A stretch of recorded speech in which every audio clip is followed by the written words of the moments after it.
അനുഗ്രഹിക്കണം. അനുഗ്രഹിക്കാൻ ഞാൻ ദൈവമാണ്. മക്കൾക്ക് വേണ്ടി ഞാൻ പ്രാർത്ഥിക്കാം. വല്യച്ഛന്റെ പ്രാർത്ഥന അനുഗ്രഹമാണല്ലോ. ലോകം മാറി, ലോകത്തിലുള്ള ആളുകളും മാറി, ഇവന് മാത്രം ഒരു മാറ്റം ഉണ്ടല്ലോ. നിങ്ങളെ ഒരു കാര്യം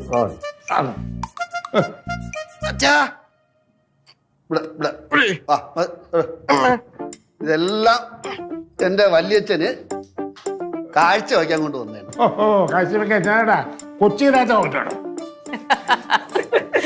എന്റെ വല്യച്ഛ ഇതേ നമ്മളെ വരണ വഴിക്ക് പടവലത്ത് കയറിയിട്ടുണ്ടായിരുന്നു വീട്ടില്.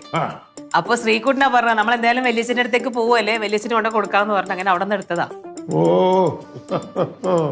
മോനേട്ടനും രാധിച്ചു എന്ന് വരും? അവരൊക്കെ ഇനി എന്നാ വരുന്നത്, എന്നാ പോകുന്ന ആർക്കും പറയാൻ പറ്റില്ല. പിള്ളേരായി അവരുടെയൊക്കെ തിരക്കായി. തിരക്കൊക്കെ കഴിയുമ്പോ വരും.